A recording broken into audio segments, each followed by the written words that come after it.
Hi everyone, it's Veronica Elizabeth, and I'm back again to quickly discuss the 3 tips that I have been implementing and I will continue to do throughout 2021 to pursue happiness for me. Tip 1 would be to use a budget tracker. Now, I did not begin using a budget tracker until around November 2020. I knew that I had bigger purchases planned in 2021, and I wanted to be more mindful about how I was spending and where my money was going. Of course, I graduated from Temple University in January 2020, so I have some student debt coming up, and I wanted to be prepared for that. The main reason, however, for having a budget tracker was, of course, to cultivate joy and happiness. And that comes for me in the form of treating myself. But the only way I knew to treat myself was to know how much money I had left over after, bills and debt. So the budget tracker has begun to help me see what I can and cannot purchase throughout 2021. And I think that would be a big help for anyone who wants to, of course, treat themselves and give themselves little bits of joy and happiness throughout the months to come.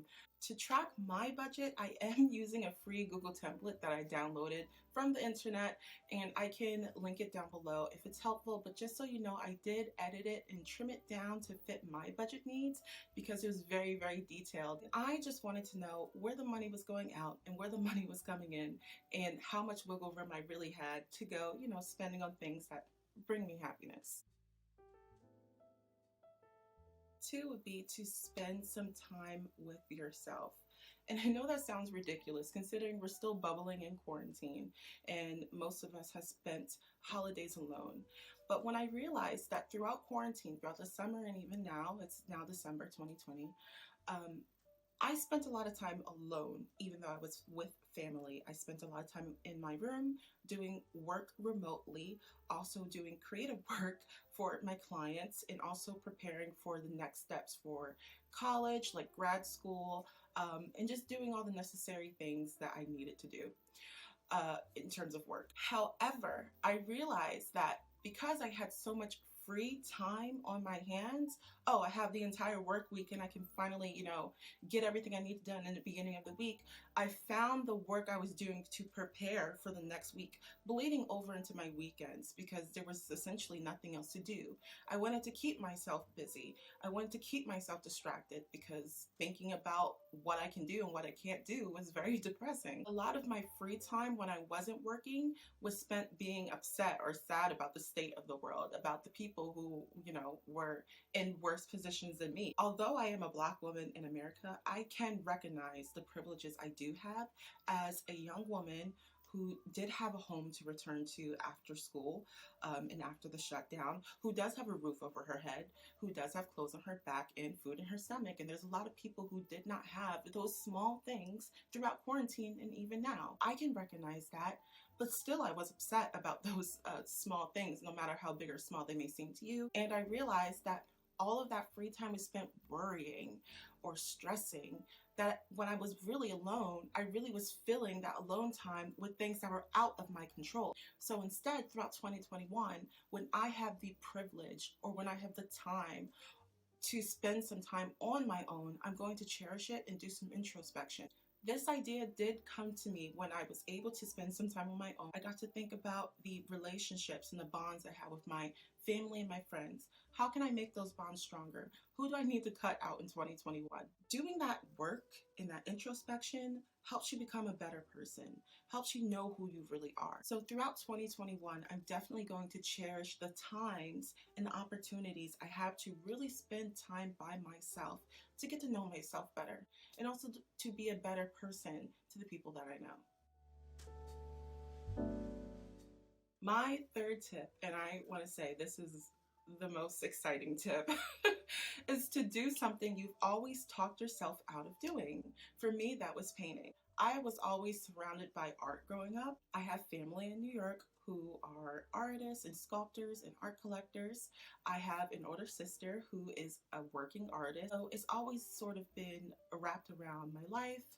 In every room of my family home, there's art on the walls, sculptures, masks from around the world. So I've never been without art. However, I never saw myself going into art in that way.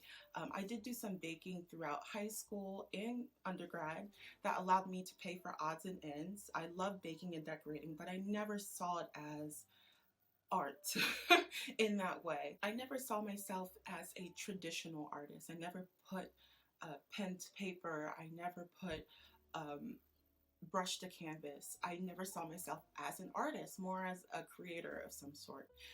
You can actually see the archive of my older dessert and baking decorating work on this Instagram page. I'll link it above or below somewhere. The most recent work I've done was a 5-tier wedding cake during quarantine, which was like the highlight of my decorating and baking career. However, even though I love creating and I loved doing things for others, it was never felt like my full on creation.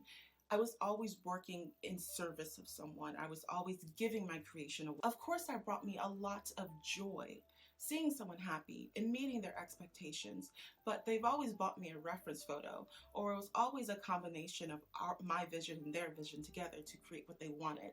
And it was never solely my work. Whereas with painting, I started painting at the end, towards the end of 2020, I believe, November, I believe. It allowed me to create without expectation. It allowed me to create for myself. There is no customer. There are no commissions. I mean, I can open commissions, but not at this moment. It's solely my work. I don't have to get anyone's approval of it. I don't have to seek anyone's opinion of it. It's completely my own.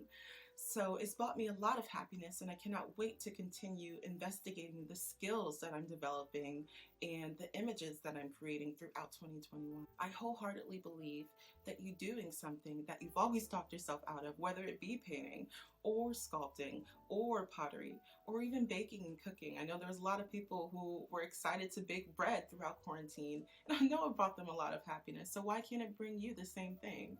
And don't get hung up on where your skill level is at. I never painted before, and I feel like, I'm creating masterpieces and no one can tell me anything different. And beauty is always in the eye of the beholder. As long as you think it's beautiful, that's all that really matters. So those are my 3 quick tips on how to pursue happiness in 2021. I would love to continue doing check-ins with you all to see what step you're on, or what step you're stuck on, or how we can help each other and uplift one another to reach us to the 3rd step and see what the end of 2021 holds for us. Thank you so much for watching. I'm going to try to now put myself on a schedule and upload every Saturday. I would hope that you would subscribe, and let's go on this journey together. I'll see you in the next one.